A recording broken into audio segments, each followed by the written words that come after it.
Sagittarius, to save some time, I already shuffled the cards and laid them out. And as always, I'll be teaching the tarot through each card, so you not only get your forecast, but you start to build your own relationship with the cards as well. Because that's what this channel is all about, is using and promoting tarot for our betterment, okay? And getting the benefit out of it. And the benefit for you this week, Sag, is all about kind of a regroup, getting back that self-confidence, that self-esteem, and that self-love, and getting back a connection with not only yourself, but also God and the universe. There's some divine light that's going to be shined down on you this week, and you need a kind of like a breath to kind of like, again, like a restart, a refresh. That rejuvenation is on hand for you. I need you to, even if you need to isolate a little bit and kind of reflect on the things and situations that have been happening to you, and get connected back to you, like I said, most importantly, and that connection to God and your intuition, that psychic kind of ability.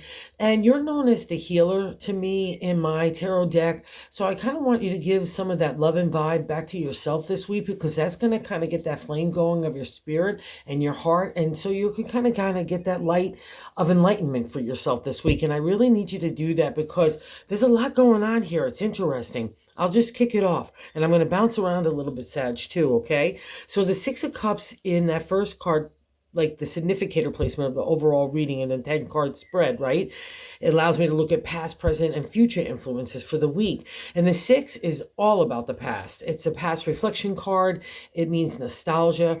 It's interesting because we reach the pinnacle point of the six, not only a celebratory state of numerology and tarot, but it's also kind of reaching of a real plateau, right? You've reached some accomplishment. You have some experience, wisdom, ups and downs through the journey of the minor arcana to the 10.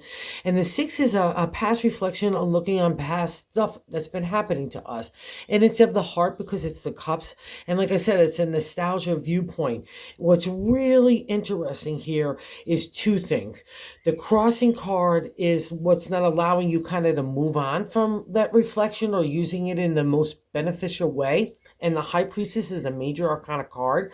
And the High Priestess is our intuition, our spiritual know-how. It's kind of that unique connection to God. You have the Hierophant and Tarot, which is like more organized and traditional religion. This is where we're kind of going to try to do our own thing. And what makes it really funky magunky here is in the 7th card position, is the way that we look at ourselves is a 10 of Wands. So it's the completion state in the area of the creative. A lot of times it has to do with work, but because it's Sag's heart, in the 6 of Cups, I just got to wonder if you had a hurt, or you thought people and situations, even in the creative and work and stuff like that, or even family, I would say here too, that you thought were one thing, or that you thought you had this intuitive insight or connection with, and it's kind of beating you down in a way and maybe left you disappointed.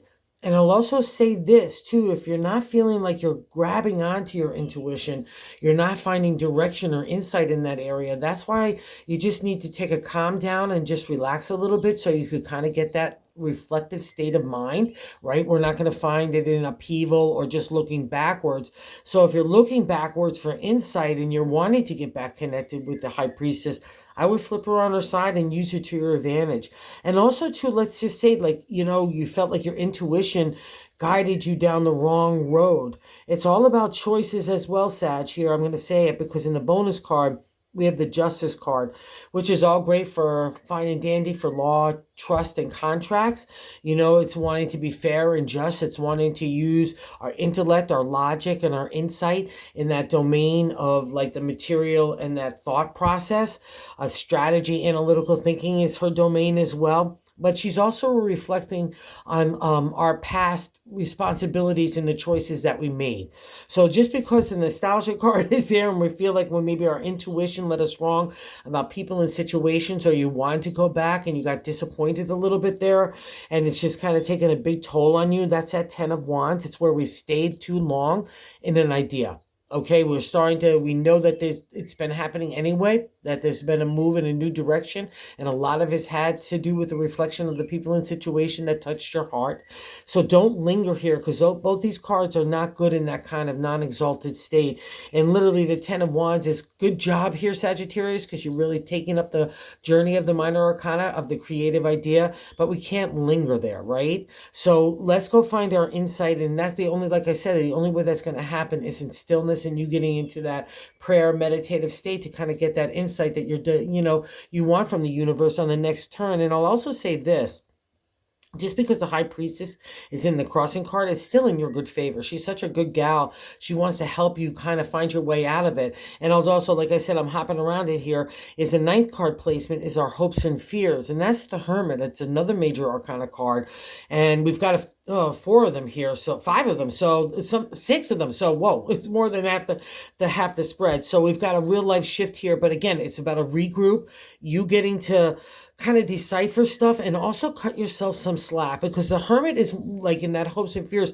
We want to take isolation. We want to kind of like become a hermit, but it's used for our benefit to kind of decipher all the stuff that we've been through. And even in the past reflection of the fifth card position is the Tower, another major arcana card. So where everything falls apart around us, but it's always for our betterment. But it can leave us with chaotic feelings, emotions, upset, like where are we going next? What are we doing? Maybe looking to the past to say, wow, it was so much better then, but you need to move on. And the Hermit here is to help along with the High Priest. It's her brother, and he wants to shine a light onto the next steps of your path. So don't be fearful of this, all right? It's obviously part of your wish because it's coming in that hopes and fears. So let's not be afraid of it.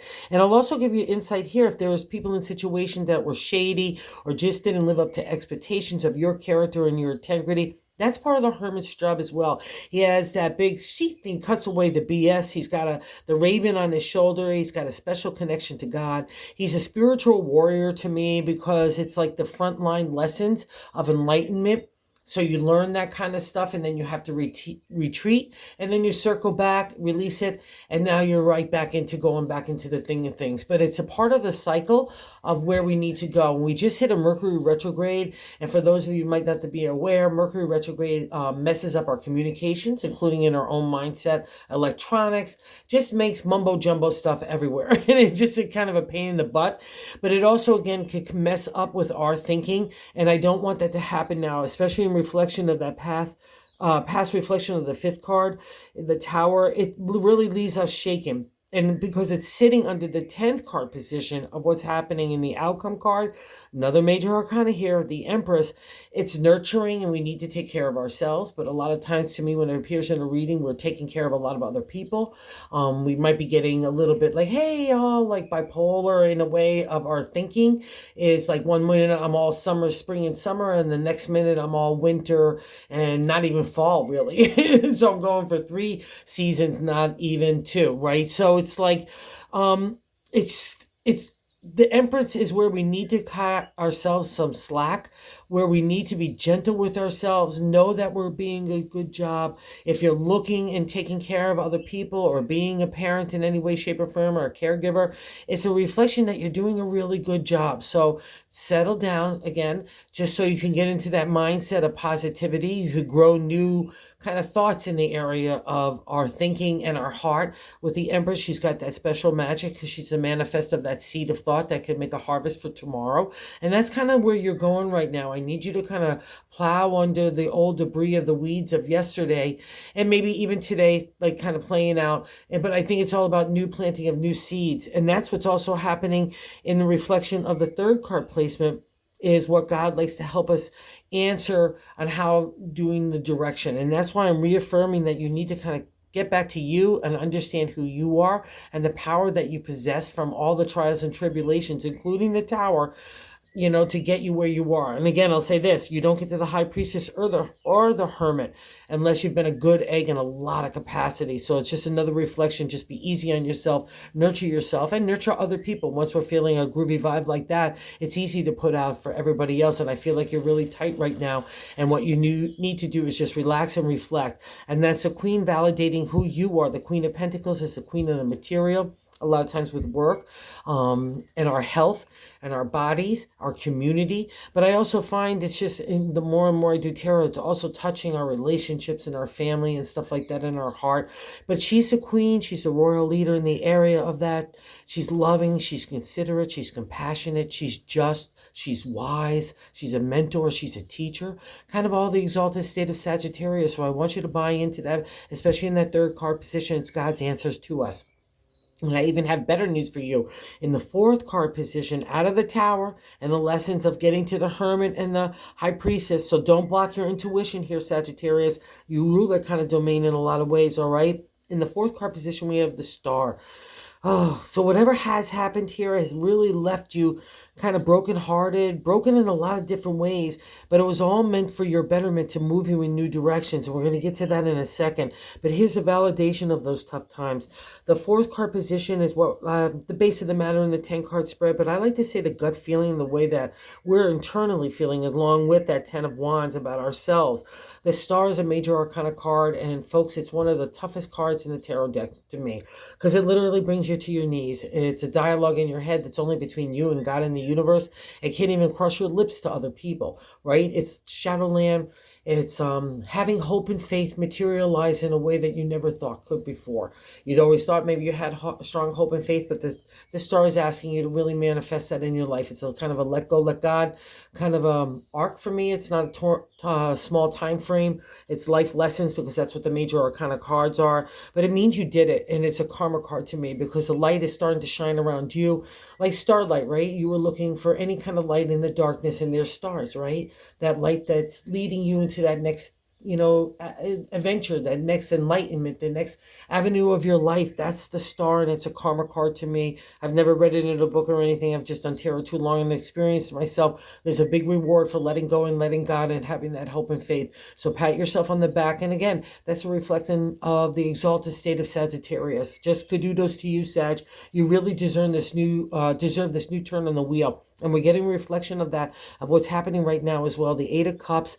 The 8 is a refresh, rejuvenation in the area of the heart, right? The restart, the loop around and we start again of the number 8. In the Cups is our heart, right? See all those cups sitting there? And again, sitting so close to the 6 of Cups of that nostalgia, she's walking in a new direction. We're coming out of that Shadowland, that moon time of the kind of the reflection of the Star.